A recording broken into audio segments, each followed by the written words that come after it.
Mix by AG recording studio.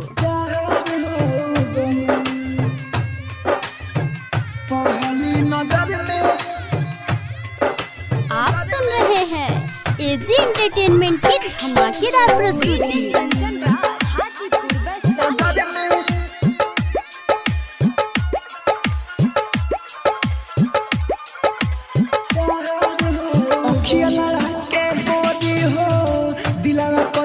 चोरी हो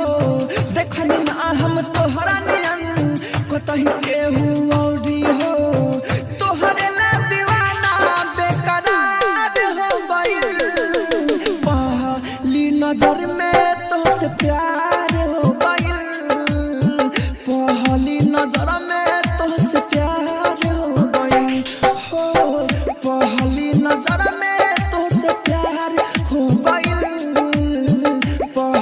नजर में तोहसे प्यार हो गइल। Mix by AG recording studio.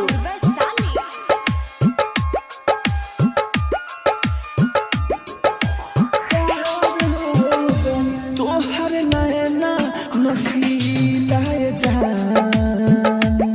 सुन हमारा पकड़ेला जादू तोहर नैना नसीली जान सुन हमारा पकड़ेला जादू है सो रहो सिंगार देख के पागल दिलावा पाहोला न काबू रूपवा मन भर देखे दा लगे आवानी रखे दा अगिया सीना में लहके दा रोपना बहके दा बड़ी मुश्किल से इंतजार हो गइल पहली नजर में तोहसे प्यार हो गइल पहली नजर में तोहसे प्यार हो गइल हो पहली नजर में तोहसे प्यार हो गइल पहली नजर में तोहसे प्यार हो गइल। आप सुन रहे हैं एजी एंटरटेनमेंट की धमाकेदार प्रस्तुति।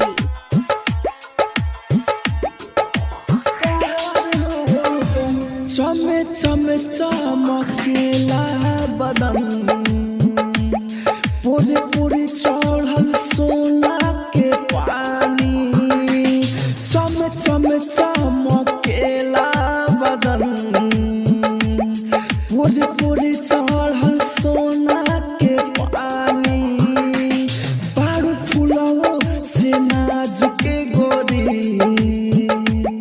बाटे वही कमसिन जवानी मन मोहला ताहर फेस चाहे ले माहिर मुकेश प्यारे हमर करा कबूल दीवाना बड़े रहूल दिलवा हमार ई तोहार हो गइल पहली नजर में तोहसे प्यार हो गइल पहली नजर में तोहसे प्यार हो गइल हाँ पहली नजर में तोहसे प्यार हो गइल पहली नजर में तोहसे प्यार हो गइल अखिया लड़ा के गोरी हो दिलवा कइलू चोरी हो देखनी ना हम तोहरा नियन कतही केहू औरी हो तोहरे ला दीवाना बेकरार हो गइल